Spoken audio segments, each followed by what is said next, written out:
السلام علیکم عزیز طلباء و طالبات۔ پچھلے ویڈیو میں ہم نے اردو شاعری کی مشہور صنف سخن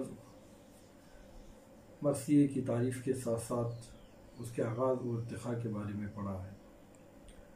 مرثیہ اردو شاعری میں اس صنف سخن کو کہتے ہیں جس کا موضوع کربلا ہوتا ہے۔ جیسے کہ آپ اور ہم سبھی اس بات سے واقف ہیں کہ کربلا میں نواز رسول حضرت امام حسین رضی اللہ تعالیٰ کو شہید کر دیا گیا تھا، اور آپ نے حق کی پاسداری کرتے ہوئے شہادت کو قبول کر لیا اور رہتی دنیا تک پیغام دیا تھا کہ ظالم کتنا بھی طاقتور ہو لیکن حق اس کے سامنے کبھی بھی نہیں جھک سکتا۔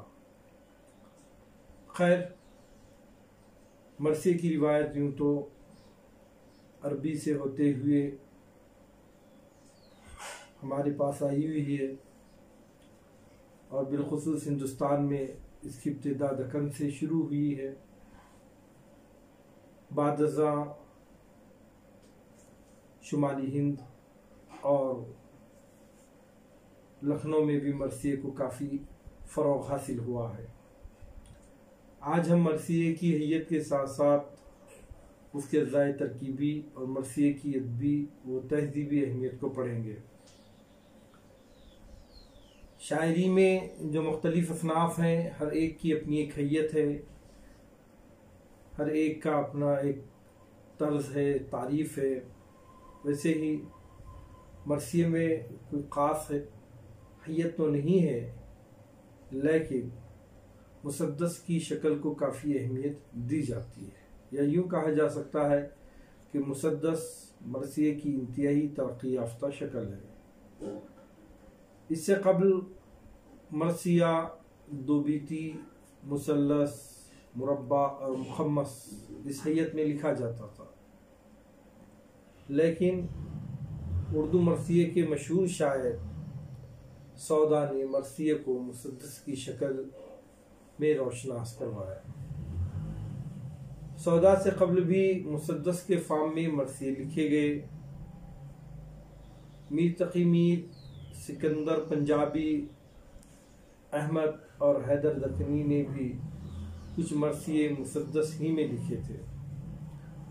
سودا کے بعد بھی مرثیے کے لیے دیگر حیتیں استعمال کی گئی، یعنی مسدس کی شکل متعارف ہونے کے بعد مرثیے صرف مسدس کی شکل میں ہی حیت میں ہی نہیں لکھے گئے، بلکہ دیگر حیتوں میں بھی مرثیے لکھے گئے ہیں، لیکن مرثیے میں مسدس کو کافی اہمیت دی گئی ہے۔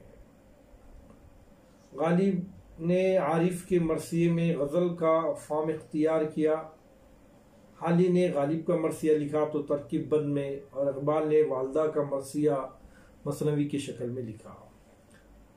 محمد علی جوہر، سیماب اکبر آبادی اور حفیظ جالندھری نے مرثیے کے لیے غزل، قطعات اور مخمس کی حیت اختیار کی۔ ان مثالوں سے یہ ثابت ہوتا ہے کہ مرثیے کے لیے کوئی حیت مخصوص سمجھا جانا ضروری نہیں ہے، بلکہ مختلف حیتوں میں مرثیے لکھے جا سکتے ہیں۔ اس کے بعد ہم مرثیے کے اجزاء ترکیبی پر نظر ڈالتے ہیں۔ مرثیہ اردو زبان میں ایسی نظم کو کہتے ہیں جس کے موضوعات کربلا پر مبنی ہو۔ کربلا میں معرکہ ہوا، جنگ ہوئی، اس جنگ کو تفصیلی انداز سے مختلف مرثیوں میں بیان کیا جاتا ہے۔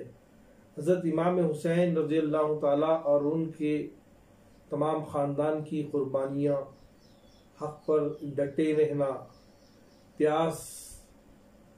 پیاسے ہی دشمنوں سے مقابلہ کرنا، تمام باتوں کا تذکرہ مرثیوں میں ہوتا ہے۔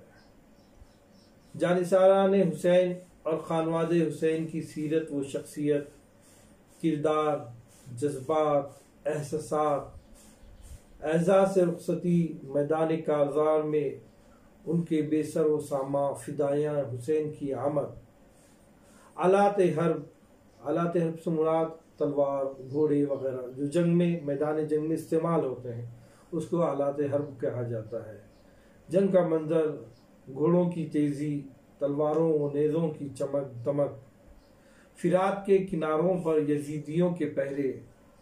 فرات کی ندی پر یزید نے مختلف پہرے لگا دیے تھے تاکہ حضرت امام حسین رضی اللہ تعالیٰ کو اور ان کے خاندان کو پانی نہ مل سکے، اور وہ سب کے سب پیاسے ہی شہید ہو گئے۔ پیاسوں کی شہادت اور پھر ان کی زخم خوردہ لاشوں پر بین و بکا وغیرہ، بین کہتے ہیں رونے کو، پکارنے کو، غم کے اظہار کرنے کو میت کے اوپر۔ ان واقعات و بیانات میں ایک منطقی ربط و تسلسل قائم رکھنے کی خاطر مرثیے کے لیے 8 اجزاء ترکیبی وضع کیے گئے ہیں۔ میں آپ کے سامنے ایک ایک اجزاء ترکیبی بیان کرتا ہوں، بعد میں اس کی تفصیلات آپ کے سامنے آئیں گی۔ وہ 8 اجزاء ترکیبی یہ ہیں: پہلا چہرہ ہے، دوسرا سراپا ہے، تیسرا رخصت ہے، چوتھا آمد ہے، پانچواں رجز ہے، چھٹا رزم ہے، ساتواں شہادت ہے، آٹھواں بین ہے۔ اس طرح ان 8 اجزاء ترکیبی پر مرثیے لکھے جاتے ہیں، لیکن ضروری نہیں ہے کہ مرثیے میں ان تمام اجزاء ترکیبی کی پابندی کی جائے۔ بہت سارے ایسے شعراء ہیں جنہوں نے ان اجزاء ترکیبی کی پابندی نہیں کی ہے۔ مرثیے میں اجزاء ترکیبی کا یہ تعین استاد میر ضمیر نے کیا ہے۔ اصل میں یہ جو 8 اجزاء ترکیبی ہیں، میر ضمیر نے اس کو ایجاد کیا ہے، تعین کیا ہے، اس کو انہوں نے ایجاد کیا، وہ اس کے موجد ہیں، انہوں نے ان 8 اجزاء ترکیبی کو بنایا ہے، لیکن اس کی پابندی پوری طرح نہیں ہو سکی۔ میں نے اس سے قبل بھی آپ کو کہا ہے کہ ضروری نہیں ہے کہ ان 8 اجزاء ترکیبی کو سلسلہ وار ہی اپنے مرثی میں استعمال کیا جائے، ضروری نہیں۔ خود ضمیر اور بعد میں انیس و دبیر کے یہاں بھی اس کی پابندی نہیں ہو سکی۔ حالانکہ اردو مرثیے کی یہ 2 بڑے شاعر ہیں جن کے بغیر اردو مرثیے کی تاریخ مکمل نہیں ہو سکتی۔ اس کے علاوہ مرزا سلامت علی دبیر کا ایک مشہور مرثیہ بھی ہے، جس کا ایک مصرع میں آپ کے سامنے پیش کرتا ہوں۔ کس شعر کی آمد ہے کہ رن کانپ رہا ہے۔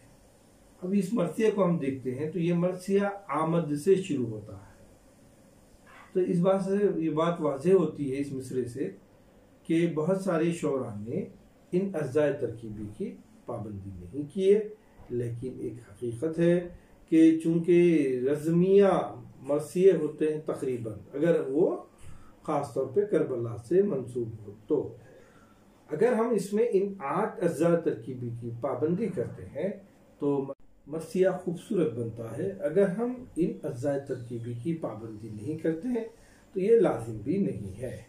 اب اس کے بعد ہم سلسلے وار ان 8 اجزاء ترکیبی پر تفصیلی روشنی ڈالیں گے۔ پہلا ہے چہرہ۔ چہرہ مرثیے میں چہرہ قصیدے کی تشبیب کی طرح ہوتا ہے۔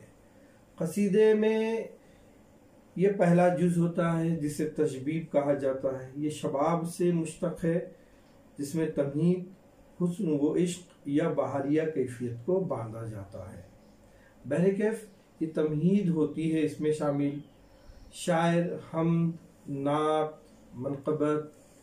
منقبت علی و امام حسین، ظاہری بات ہے حضرت علی و حضرت امام حسین سے یہ منسوب ہوتا ہے تو ان کی منقبت اس میں شامل کی جاتی ہے۔ اب حضرت امام حسین رضی اللہ تعالی کوفے کو جانے کے لیے مکے سے نکلے تھے۔ مکے سے آپ کا جو سفر تھا کوفے تک کا، اس سفر کے پورے پرخطر حالات پر بھی شاعر روشنی ڈال رہا ہے۔ گرمی کا موسم ہے، صبح کا موسم بیان کرتا ہے، پھر اپنی شاعرانہ عظمت قادر الکلامی بہت ہی خوبصورت انداز سے وہ پیش کرتا ہے۔ ثنا خوان حسین ہونے پر فخر کا اظہار کرتا ہے، کبھی پیاس کی کیفیت بھی بیان کرتا ہے۔ عرب کا علاقہ ہے، صحرائی علاقہ ہے، چاروں طرف ریت ہے، دھوپ ہے، اور اس دھوپ کی کیفیت میں ایک قافلہ جو مکے سے نکلتا ہے اور کوفے تک کا سفر کرتا ہے، ظاہری بات ہے اس میں بہت سارے مصائب ہوں گے، پیاس کی شدت بھی ہوگی، اس شدت کو، اس کیفیت کو بھی جو ہے شاعر اس میں بیان کرتا ہے۔ عموماً موسم کے بیان میں گرمی کی شدت، صبح کا منظر،